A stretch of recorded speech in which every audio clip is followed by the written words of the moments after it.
Hey dear student, welcome to Kotputli education. जैसा कि AIBE जो कि हम हर साल देखते हैं कि इसका नोटिफिकेशन आता है, बट लास्ट ईयर से क्या हो गया कि मतलब लास्ट ईयर एक सर्कुलर आया था तो उसमें कहा गया कि जो अब आने वाले सालों में हर साल 2 बार AIB एग्जाम होगा। तो अभी जैसे लास्ट 21 हुआ है, उसका रिजल्ट पे आ चुका है, तो यही 22 का भी नोटिफिकेशन आ गया है कि कब आपके फॉर्म अप्लाई होंगे। यहाँ तक कि एग्जाम डेट भी अनाउंस हो गई है, क्या सिलेबस रहेगा, कंप्लीट डिटेल्स आ चुकी है। साथ ही में हम ये भी देखेंगे कि जो एलिजिबिलिटी क्राइटेरिया है उसमें क्या चेंजेस है, मतलब उस कौन कौन फॉर्म अप्लाई कर सकता है। ठीक है, कहने का मतलब ये है। तो हम कंप्लीट डिटेल देखेंगे, जिसकी भी जो भी LLB फाइनल ईयर में है या कर चुके हैं उनके लिए बहुत इंपॉर्टेंट नोटिफिकेशन होने वाला है। तो चलिए हम देखते हैं। तो आप इस चैनल को सब्सक्राइब कर लीजिए और यहाँ तक कि वीडियो भी लाइक एंड शेयर कर दीजिए जो इस बार AIB एग्जाम देने वाले हैं। तो देखो, सबसे पहले बात आती है कि AIB एग्जाम होता किसके लिए है, तो वो भी मैं आपको समझा देती हूँ कि जो AIBE एग्जाम होता है, ऑल इंडिया बार काउंसिल का जो एग्जाम होता है, वो एग्जाम इसलिए होता है कि आप जब स्टेट बार काउंसिल में रजिस्ट्रेशन करवाते हैं LLB होने के बाद में, तो उसके बाद में आपको एक एग्जाम देना होता है कि आप जब प्रैक्टिस करेंगे, जज के सामने पेश होते हैं, ठीक, आर्ग्यूमेंट्स करते हैं, तो उसके लिए आपके पास एक ये एग्जाम का जो है पास आउट होने चाहिए। तभी आप जो है वहाँ पे मतलब जो आपकी प्रैक्टिस है ये सब होती है, ठीक है, काउंटिंग जो होती है वो सभी उसमें बहुत ज़रूरी होता है। यहाँ तक कि वकालतनामा में जो आपके साइन होते हैं उसके लिए भी ये मैंडेटरी होता है कि आप AIBE एग्ज़ाम पास हों। यहाँ तक कि जब आप वोट देते हैं, ठीक है, बार काउंसिल के, तो उसके लिए भी जरूरी है कि आप AIB एग्जाम जो है पास आउट होने चाहिए। तो यहाँ पे इसी वजह से ये चीजें मैंडेटरी है। अब हम बात करें कि इस एग्जाम को किस तरीके से दिया जाता है, कैसे क्या एप्लीकेशन फॉर्म फिल, डेट्स वगैरह, कौन कौन इस फॉर्म को फिल कर सकता है, क्या जो है इसमें मैंडेटरी एलिजिबिलिटी क्राइटेरिया दे रखा है, तो उस चीज को ऊपर ही हम यहाँ पे इस वीडियो में बात करेंगे। तो चलिए देखते।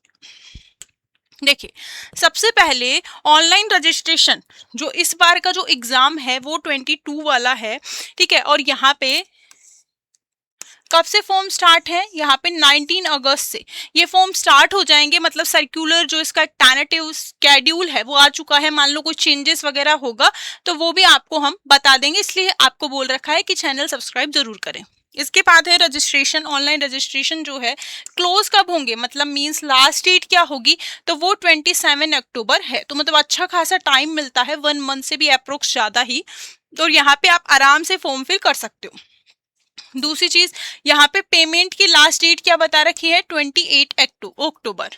इसके बाद जो आपके एडमिट कार्ड आ जाएंगे वो 14 नवंबर को आ जाएंगे, और एग्जाम जो होगा आपका वो आपका 29 नवंबर को हो जाएगा। मतलब 29 नवंबर को आपका एग्जाम हो जाएगा, और जो रिजल्ट है वो आपका 7 to 10 जनवरी के बीच में आ जाएगा। तो मतलब ये अप्रोक्स ये जो पूरा एक प्रोसीजर है 22 का, वो जनवरी में कंप्लीट हो जाएगा।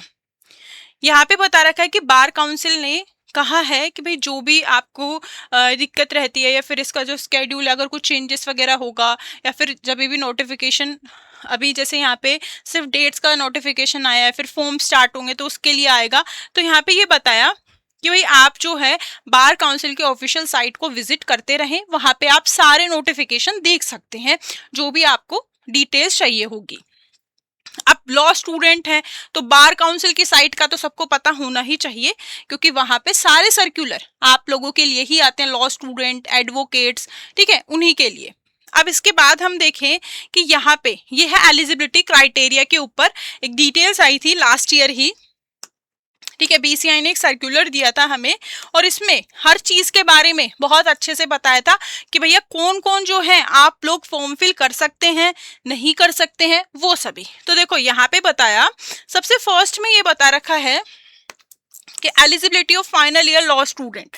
भाई जो भी LLB के फाइनल ईयर जो स्टूडेंट है, सपोज दैट 6 सेमेस्टर है या फिर आपका 3rd ईयर है, तो आप ये फॉर्म फिल कर सकते हो। पास आउट होना जरूरी नहीं है, विद अंडरटेकिंग आपका ये फॉर्म फिल हो जाता है। अब बात करें, एक इसमें कंडीशन दे दी कि आपको कोई बैकलॉग नहीं होना चाहिए, मतलब आपकी पूरा जो 5th सेमेस्टर या फिर 2nd ईयर तक जो बिल्कुल क्लियरली पेपर होने चाहिए, तभी आप ये फॉर्म अप्लाई कर सकते हैं, अदरवाइज नहीं कर सकते। ठीक है, चाहे वो 3 ईयर स्टूडेंट हो या फिर 5 ईयर एलएलबी का स्टूडेंट हो, उसके लिए बताया है कि भाई आप सपोज दैट आप 10 सेमेस्टर में है 5 ईयर एलएलबी के, ठीक है, 5 ईयर एलएलबी में हमेशा सेमेस्टर ही होते हैं, तो मतलब आपका 9 सेमेस्टर तक बिल्कुल क्लियर होना चाहिए विदाउट बैकलॉग, मतलब आपका कोई पेपर वेपर बैक नहीं रहना चाहिए।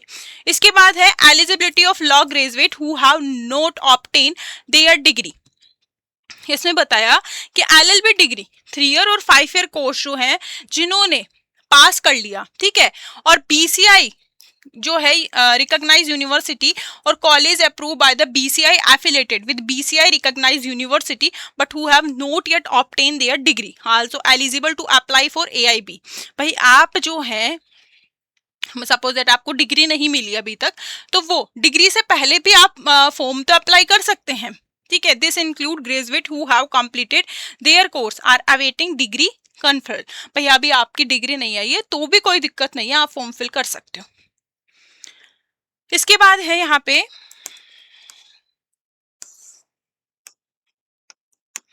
eligibility of graduate who have obtained their degree but have not enroll or have surrender their enrollment certificate। मतलब यहाँ पे बताया कि कैंडिडेट जो कि एलएलबी डिग्री ले चुका है, ठीक है, BCI recognise university BCI approve college है, बट उसके पास जो है कोई स्टेट बार काउंसिल का एनरोलमेंट नहीं आया है। कई बार क्या होता है कि स्टेट बार काउंसिल का जो एनरोलमेंट होता है उसका एक बहुत लंबा प्रोसीजर होता है, मतलब वो पेंडिंग में ही दिखा रहा होता है कम से कम 4 से 5 मंथ तक, ठीक है। तो उसके लिए बताया कि भाई आप लोग तभी भी ये फॉर्म फिल कर सकते हो, उसके लिए आपको बाद में टाइम दिया जाता है 1 ईयर का, तो उसके बीच में आपको अपना जो वो जो आईडी है, ठीक है, उससे रिलेटेड जितने भी डॉक्यूमेंट्स मांगे जाते हैं वो सभी अपलोड करने होते हैं। Ineligible based on non-recognition. Any candidate, whether currently a student or a graduate who is studying or has passed out from university or college that is not recognized approved by the Bar Council of India will not eligible to appear for AIBE. भाई जहाँ पे student है जिसने LLB कर ली, means graduate हो गया LLB से, वो कोई भी यूनिवर्सिटी से कर रहा है, ठीक है, बट वो जो बार काउंसिल ऑफ इंडिया से अप्रूव नहीं है, तो वो कैंडिडेट को एआईबी एग्जाम देने के लिए अलाउ नहीं किया जाएगा, यहाँ तक कि स्टेट बार काउंसिल में रजिस्ट्रेशन भी नहीं होता है उनका, ठीक है। इसके बाद यहाँ पे बताया है एक अंडरटेकिंग दी है, जो भी स्टूडेंट जिनका अभी एनरोलमेंट नहीं हुआ है, ठीक है, विदाउट एनरोलमेंट है, ठीक है, तो वो लोग ये फॉर्म फिल कर सकते हैं और उस ये अंडरटेकिंग फिल होगी, उसके बाद ही आपका फॉर्म फिल हो पाएगा, ठीक है। आप देख सकते हैं कि कंप्लीटली अंडरटेकिंग है, ठीक है। इसको आपको जैसे ही आप फॉर्म फिल करोगे ना, तो वहां भी आपको ये अंडरटेकिंग फॉर्म मिल जाएगा, और जो भी लोग जिनके पास एनरोलमेंट नहीं है, अभी फाइनल ईयर में ही है, वो लोगों को ये फॉर्म फिल करना पड़ेगा, मीन्स ये अंडरटेकिंग का फॉर्म फिल करना पड़ेगा, तभी आप ये कर सकते हैं। अब हम देखें इसका सिलेबस क्या रहता है, क्योंकि प्रिपरेशन तो अभी आपको करनी पड़ेगी। मान सकते हैं कि ओपन बुक एग्जाम होता है, बट फेल भी बहुत ज्यादा होते हैं। आप एक क्राइटेरिया देख सकते हो जो इस बार लिस्ट आई है, बहुत ज्यादा फेल हुए हैं, कम से कम 60-70% स्टूडेंट को फेल कर दिया गया है, तो इसलिए पढ़ना बहुत जरूरी है। यहाँ पे देख सकते हैं कि ये सारा सिलेबस है, ठीक है। तो यहाँ पे सबसे पहले कॉन्स्टिट्यूशनल लॉ, तो नंबर ऑफ क्वेश्चन 10 क्वेश्चंस दे रखे हैं। उसके बाद आईपीसी है और न्यू लॉ भारतीय न्याय संहिता भी है, तो उसके भी 8 क्वेश्चन आएंगे। सीआरपीसी मतलब पहले न्यू और ओल्ड, बीएनएसएस भी है, तो उसके 10 क्वेश्चन है। इसके बाद आप देख सकते हो कि यहाँ पे सीपीसी भी है, जिसके भी 10 क्वेश्चन है, मतलब मेजर लो के अप्रोक्स 10 क्वेश्चंस रहेंगे। इसके बाद हम यहाँ पे देखें एविडेंस एक्ट और भारतीय साक्ष्य अधिनियम के 8 क्वेश्चंस हैं, ठीक है। बाकी आपके टोटल जो है 19 तो सिर्फ रॉ में है, बाकी अदर एक्ट्स भी हैं, तो अप्रोक्स कर 25 से 27 तक एक्ट्स हो जाते हैं ये पूरे आपके। और फिर आपके ये सारे टोटल जो है 100 क्वेश्चन रहेंगे, 100 क्वेश्चन का ही पेपर रहेगा, और इसमें आपका 100 मार्क्स का पेपर रहेगा, और आपकी नेगेटिव मार्किंग नहीं है यहाँ पे, ठीक है। यहाँ पे नेगेटिव मार्किंग का कोई क्राइटेरिया नहीं है। और आप देख सकते हैं कि यही जो है आपका सब्जेक्ट्स रहेगा, जिसमें आपके एविडेंस, अल्टरनेटिव डिस्प्यूट रिडर्सल, ये सभी जो यहाँ पे आपके एक्ट्स रहते हैं वो सभी देख सकते हैं आप, ठीक है। और भी अगर कोई क्वेरी है एआईबी से रिलेटेड, स्टेट बार काउंसिल के रजिस्ट्रेशन से रिलेटेड, तो आप पूछ सकते हैं। Thank you.